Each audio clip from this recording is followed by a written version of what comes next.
फलाने की आंख फूट गई है, और वो फलाना आपको याद होगा जिस फलाने ने कहा था भाइयों बहनों ऐसा नहीं होता है, चीन को लाल आंख दिखाएंगे।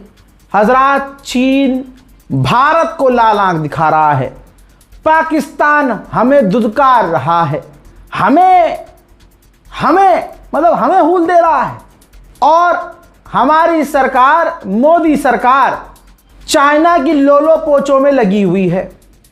दो रिपोर्ट है, दोनों हिंदूवादी मीडिया के सोर्स से आपको दिखा दूंगा, छपी है हर जगह है, जहां नहीं छपी हमारी रिपोर्ट के बाद छपेगी। हुआ क्या है, पाकिस्तान के शहबाज शरीफ जो प्रधानमंत्री हैं, चीन के दौरे पर हैं। CPEC प्रोजेक्ट 2.0 को अप्रूवल मिल गया है। हजरात, जो इलाका हमारा था और बहुत पहले से इस पर विवाद था, रिपोर्ट आपकी स्क्रीन पर है, वो इलाका पाकिस्तान ने कब्जाया हुआ था, ठीक है, कश्मीर का इलाका कहलाता है। दोस्तों, भारत ने पहले ही हमेशा से इस पर विरोध जताया था। अब आपको बता दूं कि 1963 में पाकिस्तान ने चालाकी की कि वो विवादित इलाका चीन को सौंप दिया।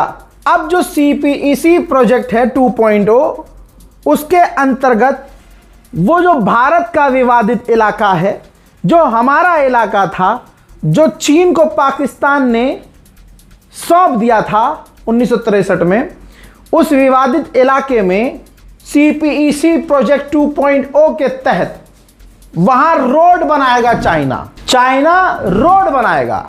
अब वो भारत के इलाके का है, विवादित है, और वो रोड भारत के इलाके से करीब है।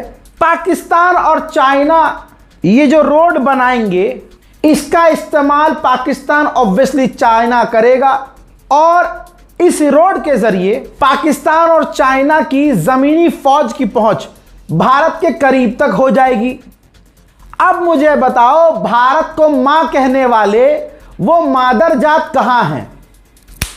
उनके चूतड़ों में दम क्यों नहीं है कि चीन का विरोध करें? ऑपरेशन सिंदूर के बाद ऑपरेशन सुहागरात क्यों नहीं कर पा रहा? अरे भाई बताओ तो सही, सारी बात छोड़ो, ये बताओ चाइना से तुम नॉर्मलाइजेशन क्यों कर रहे हो? यह है मोदी सरकार की हिंदूवादी नीतियों की औकात। सिर्फ भारत में हिंदू मुसलमान और विदेश नीति पूरी तरह से ठुकी पड़ी है। आगे की सुनो, एक तो यह रिपोर्ट थी, दूसरी क्या रिपोर्ट है, यह रही आपकी स्क्रीन पर। पाकिस्तान कश्मीर का मैटर उठा रहा है बार बार, तो पाकिस्तान के सुर से सुर मिलाकर जम्मू कश्मीर पर चीन ने पाकिस्तान का साथ दिया और कहा कि यह इलाका विवादित है, यह मामला ऐतिहासिक है। अरे भाई, क्या है ऐतिहासिक? चाइना इनडायरेक्ट नहीं बल्कि डायरेक्ट पाकिस्तान का साथ दे रहा है। भाई अगर इतिहास पे जा रहे हो तो इतिहास में तो पाकिस्तान भारत का है। भाड़ में जाए, वैसे भी पाकिस्तान के लोग इतने परेशान है बेचारे, आए दिन आतंकवादी हमले, आए दिन वहां इतना ड्रामा होता है, कभी परसों धमाका हुआ, कल धमाका हुआ, हर हफ्ते धमाका होता है। अरे एपिसोड आता है तो हफ्ते में एक बार आता है, सीरीज आती है 3 महीने में 4 महीने में एक बार आती है। ये धमाके हैं पाकिस्तान में जो हर रोज आ रहे होते हैं, यहां हो गया वहां हो गया, आम बात है। अंडे वाला बर्गर बच्चा खाता रहता है, वहां सामने धमाका होता रहता है, तो बच्चे भी डरते हैं वहां के, ये रोज की बात है। तो जब पाकिस्तान तुमसे संभल नहीं रहा तो पाकिस्तान को भाई भारत को सौंप दो, टेंशन खत्म। सवाल लेंगे भाई, जैसे तैसे सवाल लेंगे। लेकिन अगर ये मैं बात तब कह रहा हूं जब चाइना कह रहा है ये ऐतिहासिक मुद्दा है, तो इतिहास पे जाओगे तो पाकिस्तान तो हमारा ही था। जिसने भारत और पाकिस्तान को अलग किया वो इस दुनिया से अलग हो चुके हैं। आज परिस्थितियां चेंज हो चुकी हैं, तो भैया एक हो जाओ फिर। लेकिन कश्मीर के मामले में चाइना ने पाकिस्तान का साथ दिया, भारत का विदेश मंत्रालय भड़का नहीं, सिर्फ खारिज कर दिया। खारिज, ये ऐसे नहीं होता है। वो बजता रहता था पहले ऐसे ऐसे, जब उसकी सरकार नहीं थी, ऐसे नहीं होता है भाई बहनों, ये ऐसे हम एक के बदले 100 सर लाएंगे। और अब मुन्ना, अब हलक में कुछ फंस गया है। सलाम नमस्ते सत श्री अकाल, मैं हूं रजा और आप देख रहे हैं रजाग्राफी की सबसे खास रिपोर्ट, अंतरराष्ट्रीय प्राइम टाइम रिपोर्ट। तीसरी रिपोर्ट देखो। अब भारत के हक में, भारत के फायदे के लिए रशिया ने समझाया है कि आप यानी भारत Su-57 जेट खरीद ले, पाकिस्तान और तिब्बत में चीन के एयर डिफेंस सिस्टम को हमारा Su-57 तबाह कर सकता है। रूसी पायलट ने खतरनाक मिशन किया, ठीक है। रिपोर्ट के मुताबिक सुखोई डिजाइन ब्यूरो के मुख्य टेस्ट पायलट सर्गेई बोगदान ने Su-57D 2 सीटों वाले विमान को उड़ाया है। कहा जा रहा है कि इस विमान को भारत की जरूरतों के मुताबिक रूस ने डिजाइन किया है। डिफेंस एक्सपर्ट में इस विमान को लेकर काफी दिलचस्पी है। कहा जा रहा है कि भारत को देखकर बनाया है तो चाइना को निशाने पर लेकर बनाया है। तिब्बत और पहाड़ी इलाकों में हमारे पाकिस्तान की तरफ या चीन की तरफ पहाड़ी ऊंचे नीचे संकरी इलाकों पहाड़ी इलाकों को देखकर यह फाइटर जेट बनाया और इतना जबरदस्त है कि हम चीन के एयर डिफेंस सिस्टम को Su-57 से तबाह कर सकते हैं। सवाल यह है, अगले आदमी की फटी रहती है कि ट्रंप का फोन ना आ जाए। तो भाई साहब, जब रूस से तेल भी जब ट्रंप से पूछ कर लेता है अगला, तो फाइटर जेट बिना फाफा से पूछे कैसे ले लेगा। अक्टूबर तक, बड़ी खबर है, अक्टूबर तक इंडिया और कनाडा के बीच जो फ्री ट्रेड एग्रीमेंट है वो हो जाएगा, जिससे भारत को और कनाडा को दोनों को फायदा होने वाला है। उधर जब अमेरिका के विदेश मंत्री भारत आया था तो पीछे से मतलब चुपके से डील हो गई है रेयर अर्थ मिनरल की। जाहिर सी बात है, America rare earth mineral Bharat को तो देगा नहीं, तो हमें ही देना पड़ेगा रेयर अर्थ मिनरल। समझ रहे हो? तू समझा? हाँ। नहीं, तू समझा नहीं। क्वाड एक ऐसा ग्रुप है जो चीन के खिलाफ है। क्वाड संगठन ने यह तस्वीर देखी है, मिलकर स्टेटमेंट जारी किया और कहा कि साउथ चाइना सी के अंदर जो कुछ भी चीन कर रहा है, जो कुछ भी वहां गतिविधि हो रही है, ये काफी खतरनाक है। क्वाड के देश मिलकर फिजी के अंदर पोर्ट बनाएंगे। इसके बाद चाइना का भड़कना तय था। चाइना भड़क गया है और चाइना ने कहा है कि ये जो ग्रुप है ना, ये किसी तीसरे देश के खिलाफ नहीं होना चाहिए। ये तो शांति के खिलाफ ग्रुप है, ये तीसरे देश के खिलाफ ग्रुप है, इसे बर्दाश्त नहीं करेंगे। उधर बांग्लादेश ने भारत के बॉर्डर पर अपनी फौज बढ़ा दी है, बॉर्डर फोर्सेस ज्यादा कर दी हैं, ताकि जो बीजेपी कर रही है ड्रामेबाजी, ऐसा ना हो कि बॉर्डर क्रॉसिंग जबरदस्ती करवाई जाए या बॉर्डर पर आवाजाही गैर कानूनी तरीके से की जा सके। आप सोच सकते हैं कि नेपाल भी लाल आंख सभी को दिखा रहा है। भारत के अधिकारियों को भी नेपाल ने लाल आंख दिखाई है कि भैया मत आओ हमारे यहाँ, पहले मामला सुलझाओ। अमेरिका को भी झटके पर झटके बालेन शाह की सरकार दे चुकी है, लेकिन ढीठ की तरह अमेरिका बार बार अपने ऑफिशियल्स को नेपाल की तरफ भेजना चाह रहा है।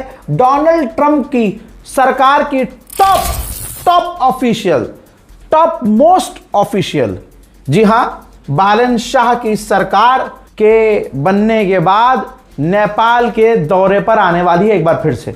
हालांकि अगर बालेन शाह इनको भी मना कर देंगे तो अमेरिका बुरी तरह से भड़क सकता है। उधर म्यांमार में जबरदस्त जंग शुरू हो चुकी है। जनता आर्मी ने लगभग बॉर्डर के इलाकों पर कब्जा किया हुआ है। अब जब म्यांमार आर्मी को एहसास हुआ कि उन जमीनों में रेयर अर्थ मिनरल है, जिसके लिए अमेरिका अंधा पैसा दे सकता है और चाइना भी, ऐसे में उसने अपने बॉर्डर के तमाम इलाकों पर जहां पर जनता ने कब्जा किया हुआ है, जनता फौज ने, वहां पर बमबारी शुरू कर दी है म्यांमार की आर्मी ने, जिससे म्यांमार में एक बार फिर से खूनी खेल शुरू हो चुका है। उधर मेरे दोस्तों, नॉर्थ कोरिया काफी तेजी से हथियारों की इंडस्ट्री में आगे बढ़ रहा है। AI से less AI guided tactical cruise missile का सफल परीक्षण कर लिया है। अमेरिका की एक ईरान से लड़ने के बाद ऐसी लंका लगी है कि अब पूरे यूरोप से अपनी 50% फौज की कैपेबिलिटी कम कर रहा है। यानी 50% यूरोप में जो उसकी थल सेना, वायु सेना, जल सेना जितनी तैनात हैं, उनमें से 50% पूरे यूरोप से अमेरिका निकाल रहा है, क्योंकि असल में अमेरिका को फौज की भी कमी पड़ रही है। उधर साउथ कोरिया ने खुद ऐलान कर दिया है नेशनल टीवी चैनल पर कि हम न्यूक्लियर पावर सबमरीन अपने दम पर खुद बनाएंगे। मोहतरम हजरात, लीजिए, भारत और फ्रांस की डील फाइनल हो चुकी है। 114 Rafale fighter jet Bharat France से लेगा, जिनमें 114 में से 90 राफेल फाइटर जेट हमारे भारत में ही बनेंगे, बाकी के फ्रांस से ही इंपोर्ट किए जाएंगे। यह डील $39 बिलियन की है। और आपको, मुझे क्या पता मोदी का कितना कमीशन है। अबे तू ऐसी बातें मत बोला कर, ये इतना एडिटर हरामी है, इतना नहीं बोलना होता है यार, खुल के 54 झेल रहा हूं, एक केस तेरे पे लगवाऊंगा। हट, आगे बढ़ते हैं। उधर नासा ने ऐलान किया है कि हम चांद पर परमानेंट बेस बनाएंगे। ये अमेरिकी साले जहां कदम रखते हैं कब्जा करते हैं। अब इनका, नासा का ऐलान है कि हम चांद पर बेस बनाएंगे। अल्लाह इन्हें गारत करे। हज़रत ईसाइयों के सबसे बड़े धर्मगुरु पोप ने कहा है कि आर्टिफिशियल इंटेलिजेंस खतरनाक है, इसको पूरी तरह से खत्म कर देना चाहिए। उधर मेरे दोस्तों यूक्रेन और रूस का भी सुनते जाइए। आए हैं तो लोग कहते हैं रजा भाई इतनी लंबी वीडियो मत बनाया करो। भाई बामू, इतनी बढ़िया बढ़िया भर के खबर भी तो, मसाला भी तो होता है। आपके हिसाब से 10-10 मिनट की, 5-5 मिनट की खबर बनाने लगा, और जितनी खबरें मेरे पास होती हैं तो हर एक घंटे में, एक घंटे में नहीं, हर एक घंटे में 2 वीडियो अपलोड करनी पड़ेगी।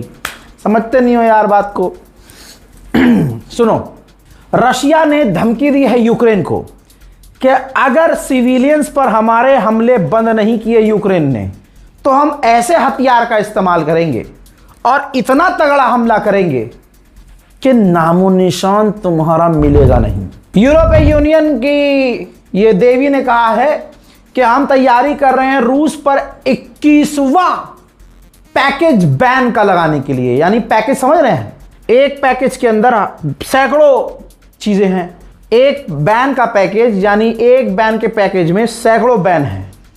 वो 21वां पैकेज बैन का रूस पर लगाने की तैयारी चल रही है। उधर यूक्रेन ने रूस के फौज के काफिले पर खौफनाक हमला किया। रूस का फौज का जो कारवां था पूरी तरह से तबाह हो गया। मेरे दोस्तों, यूक्रेन को बहुत सारे देश हथियार देने की तैयारी में थे। फाइनेंशियल टाइम्स की रिपोर्ट के अनुसार यह रहा सबूत, कई सारे देश हथियार देने वाले थे, लेकिन 7 से 8 देश अचानक से पीछे हट गए और यूक्रेन को हथियार देने से इनकार कर दिया। रशिया ने यूक्रेन के जिन जगहों पर बड़े बड़े हमले किए, यूक्रेन ने दिमाग चलाते हुए उन तमाम जगह पर 70 से ज्यादा विदेशी डिप्लोमेट को बुलाया था, जिसमें भारत के डिप्लोमेट भी शामिल थे। बिल्कुल इजराइल के ही स्टाइल में यूक्रेन खेल रहा है। रूसी टीवी बहुत खतरनाक हो चुके हैं। रशियन टीवी अपने चैनल के थ्रू गवर्नमेंट को सजेस्ट कर रहे हैं कि यूरोपीय यूनियन के देशों पर हमें छोटे न्यूक्लियर टैक्टिकल हथियार इस्तेमाल करने चाहिए। रूस के पूर्व राष्ट्रपति ने कहा है, दिमित्री ने, कि हमने यूरोप से कहा कि अपने डिप्लोमेट्स यूक्रेन से निकाल लीजिए, लेकिन वो ऐसा नहीं कर रहे हैं। यूरोपीय यूनियन के डिप्लोमेट, यूरोप अपने देश के डिप्लोमेट यूक्रेन से नहीं निकाल रहे हैं। ऐसा लग रहा है कि उनके पास बहुत सारे डिप्लोमेट हैं, बहुत संख्या ज़्यादा है, तो उनको अपने डिप्लोमेट्स की आबादी कम करनी है। यानी समझ रहे हैं आप, रशिया के पूर्व राष्ट्रपति धमकी दे रहे हैं कि वरना यूक्रेन में जो यूरोप के डिप्लोमेट हैं निपटा दिए जाएंगे। हजरात मोहतरम, अंतर्राष्ट्रीय प्राइम टाइम रिपोर्ट में आज और अभी के लिए इतना ही। इस रिपोर्ट को शेयर कीजिए, चैनल को सब्सक्राइब कीजिए, दुआओं में याद रखिए। जय हिंद।